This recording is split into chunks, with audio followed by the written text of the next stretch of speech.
Hey everyone, I wanted to share a little bit about this channel here and share my story. The why I do what I do because I love when athletes have our whys and our purpose, and so I wanted to share mine. I thought it would only be fair to put that forward so everybody else could see why I've started this and why I'm trying to build this up so more athletes have access to some of the coaching tools and the mental performance tools I used. And so the first thing that really got to me is I've seen over the years athletes that have trained harder than ever before. They've done everything right and they still felt like they were falling short.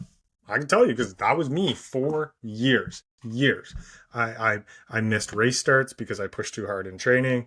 I thought I wasn't good enough relative to the people I coached or, were around me. And so I thought I was doing everything right. And I fell short every time. Right. I was decent athlete, nothing great. I never could quite put it all together. As I noted, my body kept breaking down. My mind broke down. The worst part, up until my coach Steve Boyd, who I'll talk about later, nobody really noticed and nobody asked if I was okay. And so that really led me down this pathway to where I am today. And so I'm a coach, I'm a psychotherapist. I've worked with, Olympians, national champions, Boston qualifiers, and everyday runners, right? I think at this point I've had more than 150 athletes qualify for the Boston Marathon. I've had athletes win, up here in Canada, high school championships, national championships. I've had over 25 athletes represent Canada internationally, right? And on that journey in coaching, I had to figure out how to face my own battles, right? My injuries, my setbacks, my doubt, the eating disorder I had in college, and the bad coaching I had, prior to, my current coach. And I had to truly learn what makes athletes thrive. And so, all of that coming together is my story. And that's really why I do what I do today. And so, the first piece I wanted to, kind of open with is I didn't really run in high school. I was a basketball player. I love basketball. I still love basketball. Huge Raptors fan. So that 2019 championship was the best thing ever. And I started running in high school. I don't even know why. I couldn't tell you. And it became this way for me to go to college. I had no clue. None of my family had ever gone to college. I had nothing planned. I was just going to go work. And, I was told, hey, the local college here would love to have me. And I was like, okay, I'll do that. I'll go to school. I didn't know how tuition worked or anything. And so, I put together maybe, one healthy season at first, but I was kind of constantly injured. I was in and out, and I was caught in disordered eating through, the middle part of my journey. And so, the coaching I had at the time at first wasn't supportive. It wasn't athlete centered. It pushed me deeper into the spiral. And so like nobody saw it. Nobody stepped in. I felt like I was just this invisible athlete going through the grind. Right. And, something changed when I met my longtime coach and mentor and close friend, Steve Boyd, and he showed me what coaching was actually about. Not, numbers on a page or just the workouts. Those are important, obviously, but, not treating athletes like replaceable parts, but, leading with care and humanity and putting the athlete first. And so, Steve didn't just coach my running. He mentored me. He coached me. And when I graduated, he did something I never forget. Like he just took a risk. He brought me on as the assistant coach, at our local university at Queen's University. And, that moment really changed my life. I can't thank him enough for that. And so, when I transitioned from, being that athlete to the coach, it wasn't easy. It was a big internal battle, right? For years, I had thought like an athlete. I had measured myself against my times relative to others. I was literally going through race registrations and going, okay, so and so's here, so and so's here. So the best I can come is fourth, even if I run a PR and stuff. And here I was, a couple years in coaching women who had PRs faster than me, right? And faster than I ever have actually, right? And so, I felt like a fraud very early on, right? And so for probably nearly my first decade coaching, I doubted if I belonged. I wasn't, a star. I wasn't an elite athlete. I never made it, right? But over time, I kind of learned that, something that really defines my philosophy today. It's like your PRs don't matter, right? And I get it. We all want to run fast. Trust me, I love that portion of our sport, right? But showing up for ourselves, right? As coaches and, in my role as performance coach, what matters is showing up for your athletes, how I care, how I earn their trust, right? And so, in my experience, athletes, they might like the idea that you run a fast time, right? But they don't trust you because you've got a fast time, right? They trust you because you show up for them. And so that realization from Steve and, the first kind of decade or so of my coaching career really changed everything. Right. And so, if I look back and I take a step back in my coaching career, it's, I've been so fortunate. I've coached at every level: high school, college, national, international. I've represented Canada a couple times as a coach.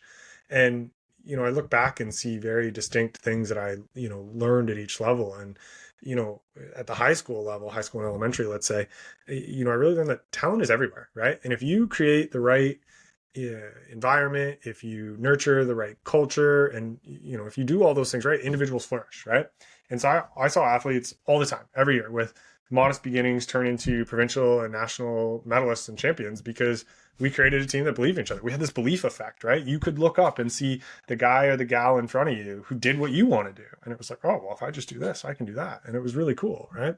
Alongside of that time, I was also coaching a college. And I learned the importance of building athletes as human, not just point scorers, right? So buy-in, trust, long-term development, right? That's what matters. A college team only thrives when every athlete feels like they're a part of it, right? And with the national team athletes I've worked with, I was amazed by their discipline and their ability to show up every day, day after day, obviously, right? But I was also shocked that they had the same mental struggles that I see with everybody else in my practice, right? Sometimes worse, right? They're on the biggest stage in sport. Everybody's looking at them, right? Especially in the social media age today. And, the doubt, the fear, the pressure, the am I good enough, right? And I realized the mental side doesn't disappear at the top, it often magnifies. And I think that's a really interesting insight, because I know when I looked at pro athletes and, the Canadian marathoners that were at the top of the game when I was coming up, they really, I thought they had no problems, right? And I thought it was just easy for them. And now that I watch and I see, right, they struggle with it too, right?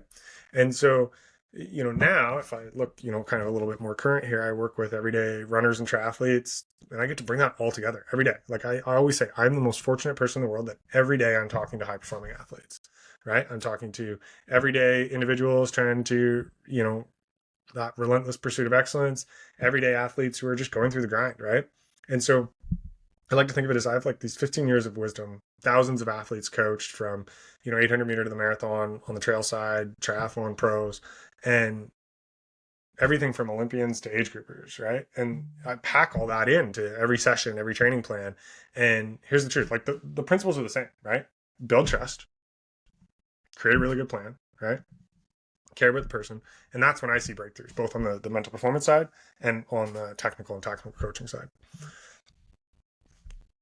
So for those of you listening, right, I like to be very radical, with my candor with everybody. And excuse me, I think one of the interesting things that I've done throughout this, one of the interesting things that I've done through coaching, because I'll be honest with you, coaching in Canada, not very lucrative. We don't pay our college coaches very often, right?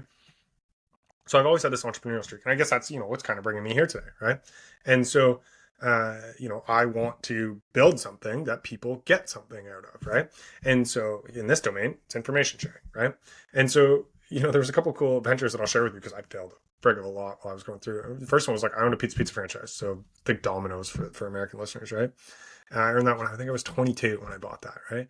At the time, I thought I was a genius. What I quickly learned was humility, right? Because the world I knew, the world of high performers, college athletes and such, was not the reality for everyone. Running a business forced me to learn how to meet people where they're at, a skill I continue to use every day, right? And so, later I scaled a paramedical and medical clinic, and this was a crash course in leadership, right?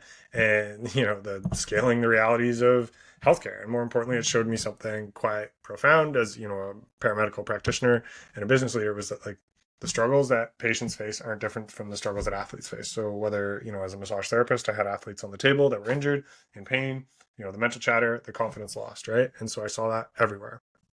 And so it was because of these experiences that I truly understood, why I wanted to become a registered psychotherapist, why I wanted to get those skills, why I wanted to work with this field. And so, a lot of us in my world are just training the bodies, right? And great. Hey, I still do that. I coach endurance athletes, right?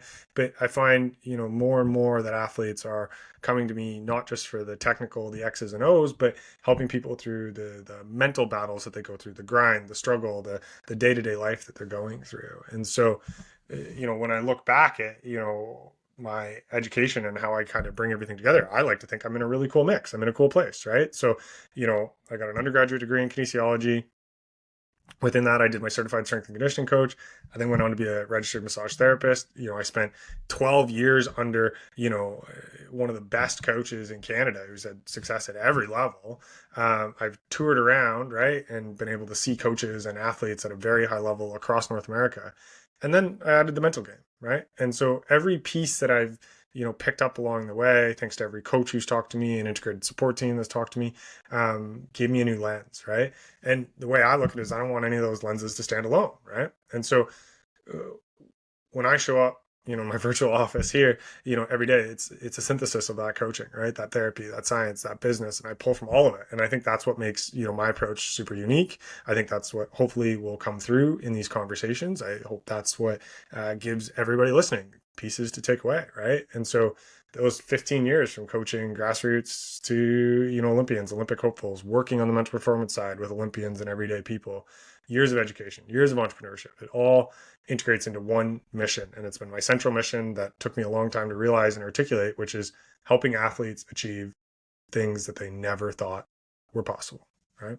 And so when I think about that, this is what frustrates me today.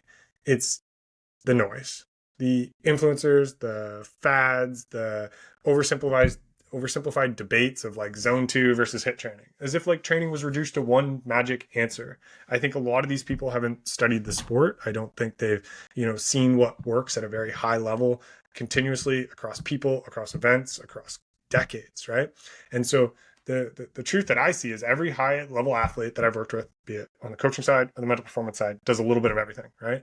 Sprinkled at the right time, no gimmicks, no tribalism to one type of training. They just do it right. And so, I view my job here as cutting through the noise, take what I've learned from thousands of athletes across every event, across decades, and give you a real, no fluff truth of what actually works. Because I think as athletes, when you are trying to reach this goal and you are trying to chase that relentless pursuit of excellence, you deserve more than marketing to the latest fad. You deserve more than just what the best influencer who has the most followers said, thus giving them authority. I want to act as somebody who's been there and cut through that fluff and give you actual tools that work, that actual athletes are using every day. And so when I look back, like the thread is clear, right? I was a college athlete struggling with injuries. I had bad coaching. I had a bad eating disorder. I found a mentor who showed me what true coaching was, right? I doubted myself as a young coach until I realized that PRs don't matter, caring does, right? I started coaching athletes at every level. That was, I think, one of the keys is, being able to understand the entire spectrum from like first contact of running to making a national team, right? Like there's a lot of different phases along that way. There's a lot of different ups and downs and plateaus that are going to happen. And being able to see that, have that experience coaching at every level, that teaches you so much about what it actually takes to coach athletes every day, right? And I think now, when I look at all this, my mission is clear. It's to synthesize this and give it to athletes as much as possible. And so I love that my purpose now is to help athletes achieve their relentless pursuit of excellence, right? So whether that's, qualifying for Boston, breaking into a national team, or finally breaking free of the mental barriers that have held you back in your sport, right? I've lived it. I've coached it. I've studied it. I've talked to experts about it. And now I want to share it all with you, right? And so this is my channel. I coach. I have a book coming out that I hope helps synthesize this a little bit more. And it's really all about helping you run fast, run free, stay focused, and perform to the level you want. So I hope this has been informative. If you'd like to, please subscribe. I'll do the annoying YouTube thing here. Join me. Let's chase our best together. I hope I give you more than you've ever asked for. And I want you to know that like excellence isn't reserved for just a chosen few that have ample opportunities, right? It's possible for anyone who's willing to train appropriately and, spend time working on their craft, working on the grind, as the influencers would say. And I really hope that this can be a place where you can come and get, nonsense-free information, tools that you can take home, have great conversations that leave you thinking, wondering, questioning your thoughts and beliefs, and help you grow as an athlete. So thanks for taking the time. I love that you're here. Can't wait to continue with you.